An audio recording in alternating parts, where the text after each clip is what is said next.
How true na nag-a-attitude daw si Ivana, kaya tsutsugiin na siya.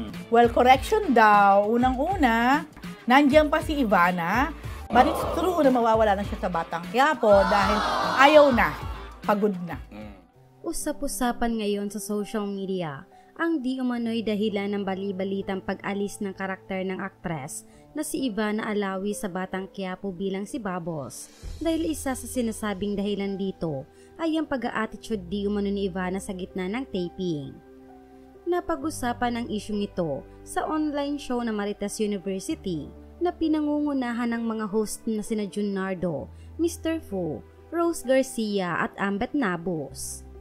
Ayon sa pagsasaliksik di umano ng isa sa mga nabanggit na host na si Ambet, tila nga raw aalisin ang karakter ni Ivana sa nasabing serye dahil sa di umano'y pagpapadiva nito sa set. Mga pahayag nito, mukhang aalisin siya kasi di umano masyado nang nagdidiva-divahan. Nag-a-attitude na sabi ng mga martis doon sa production. Kaya bago pa nangyari yung paghahanap ng ipapalit sa kanya, na kapag 3 months advance yung na-shoot na nila. Ayon nga dito, bagamat nakaplano na raw ang pag-alis di umano ng aktres, matagal-tagal pa raw itong mapapanood sa nasabing serye dahil mahaba-haba pa nga raw ang na-shoot na eksena kasama ito. Gayunpaman, ipinagtanggol naman si Ivana ng isang publicist ng PPL Entertainment na nagmamanage kay Ivana at nilinaw nito na hindi tatanggalin ng aktres kundi kusa daw itong nagdesisyon na umalis na sa Batang Quiapo dahil ayaw na raw nito at pagod na. Mga pahayag pa ng isa pang host na si Rose. So inalam ko na agad. Sabi ko, how true na papalitan si Ivana ni Kim Domingo sa Batang Quiapo.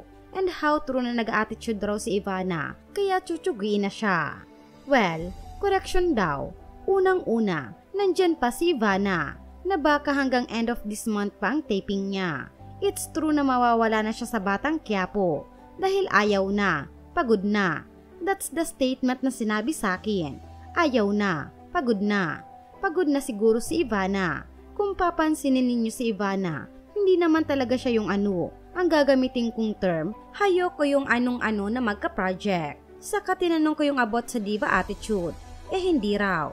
Well, sabi ko sa inyo, there's always 2 sides. Baka sa production, tingin nila nag-attitude. Baka naman si Ivana meron din siyang napapansin or whatever na concern. Sa kabila ng isyong ito, nananatiling tahimik ang kampo ni Ivana. Ngunit ipinagtanggol naman siya ng kanyang mga fans at sinabing baka nga raw may nakikita si Ivana sa set na hindi niya nagugustuhan, kaya mas minabuti nitong umalis na sa nasabing serye.